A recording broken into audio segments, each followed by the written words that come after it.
student. I'm Sudesh Sharma from ASN High School. Okay, आज का topic है class 9 chapter number 9 force and law of motion. Okay, इसके first video में आपने पढ़ा था force and law of motion का फर्स्ट लॉ आपने पढ़ा था, राइट. सबसे पहले इसमें फोर्स है क्या है फोर्स. एक्चुअली क्या फोर्स को किसी ने देखा है? नो. एक्चुअली जब हम किसी चीज़ को हिट करते हैं, किसी चीज़ पे मारते हैं, हिट करते हैं, जिस पे फोर्स लगाते हैं, अगर वो अपनी जगह से हट जाए तो हम कहते हैं हाँ इस पर फोर्स लगा है. इट्स मीन क्या है? Bye hitting. फोर्स क्या है? फोर्स को हम सिर्फ एक्सपेक्ट कर सकते हैं, उसके रिजल्ट को देख के बता सकते हैं उसमें फोर्स लगी है या नहीं लगी है. It is clear. Okay, then हम ये भी जानते हैं कि फोर्स के थ्रू हम किसी भी ऑब्जेक्ट की शेप और साइज़ को चेंज कर सकते हैं. कैसे? भाई एक रबड़ है, बलून है, बलून को दोनों साइड से फोर्स लगाओ उसको साइज़ में चेंज होगा. यस, ऐसे ही स्ट्रिंग है, रबड़ है, रबड़ को आप खींचते हैं, रबड़ बैंड को आप खींचते हैं तो उसकी शेप में चेंज होता है. Yes, so we can say then force can change the shape and size of the object.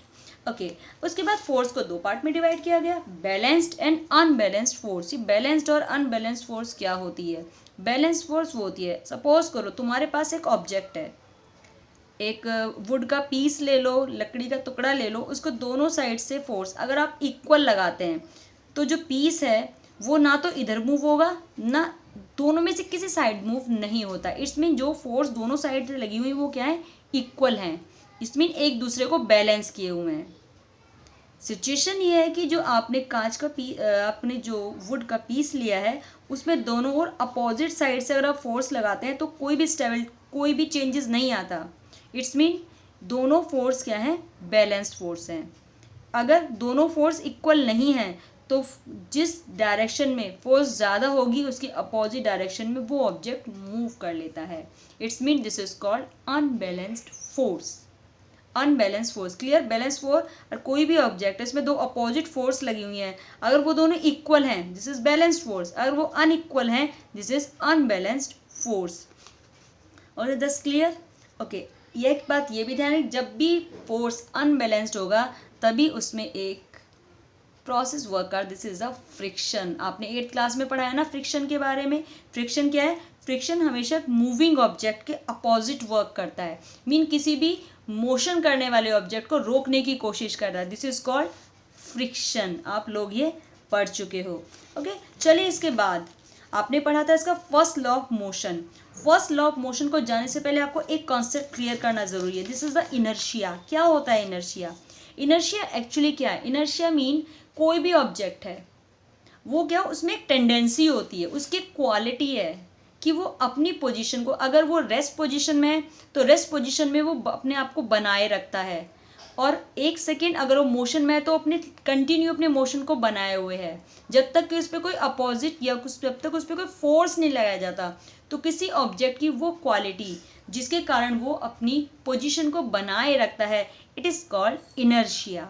उसे हम कहते हैं इनर्शिया. जैसे कि पेंसिल है, पेंसिल को मैं स्टेबिलिटी में ऐसे रख दी, ये अपनी पोजीशन को बनाए हुए सिंपली ऐसे, जब तक कि मैं उस पर कोई फोर्स नहीं लगाऊंगी. मीन अपनी पोजीशन में है simply. Mean this is the ये क्वालिटी कहलाती है ऑब्जेक्ट की इनर्शिया. ओके, इनर्शिया के बेस पे आपको फर्स्ट लॉ बताया गया था, first law of motion. An object remain to rest, अपनी रेस्ट पोजीशन में रहेगी, और यूनिफॉर्म मोशन इन स्टेट, और अगर मोशन कर रही है तो uniform motion. Uniform motion mean पर टाइम के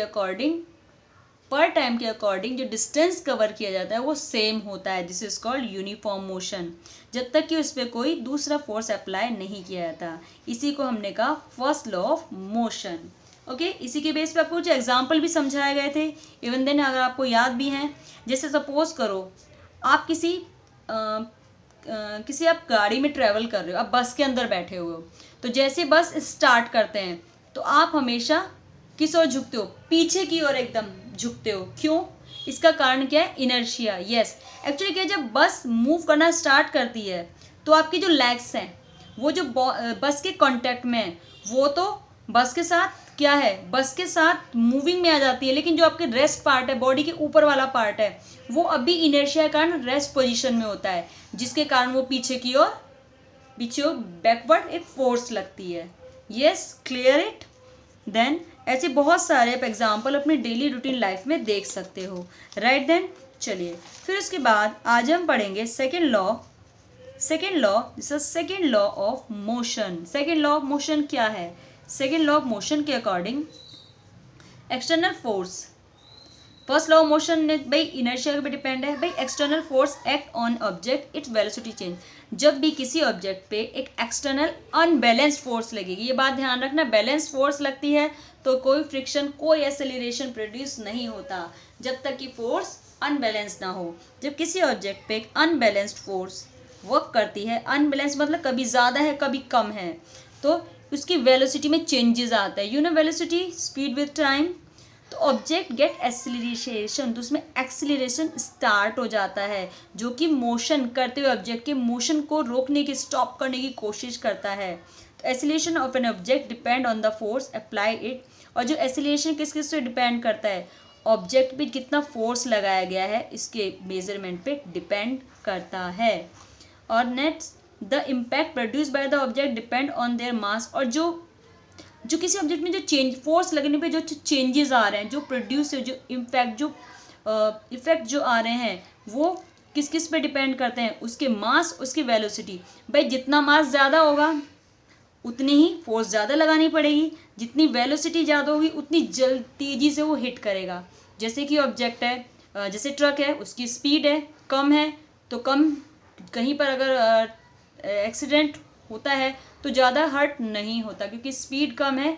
पर अगर वही चीज़ बहुत तेज़ी से, जैसे कि गन से जो बंदूक से जो गोली छोड़ी जाती है, हाई क्या होती है, वेलोसिटी ज़्यादा है तो ज़्यादा फोर्स इम्पैक्ट करती है जहाँ पर भी वो लगती है। इसी तरीके से किसी भी फोर्स लगने पर मास जो प्रोड्यूस है ऑब्जेक्ट में, वो डिपेंड करती है मास और वेलोसिटी पर। That's yes, mass and velocity दोनों को मल्टीप्लाई करके एक नई प्रॉपर्टी बनती है, this is a momentum. Yes, momentum P से डिनोट करते हैं, of an object is defined as a product of is mass and in velocity, जो कि उसके मास और वेलोसिटी को मल्टीप्लाई करके मिलता है। It's mean first law of motion किस पे डिपेंड था? इनर्शिया पर, और second law of motion depend है किस पर? इसके मोमेंटम। मोमेंटम को पी से डिनोट करते हैं और ये इसके मास और वेलोसिटी के मल्टीप्लाई से मिलता है। ओके, चलिए इसके जो फॉर्मूला है मैथमेटिकल, ये हम नेक्स्ट वीडियो में करेंगे। Thank you so much, have a nice day.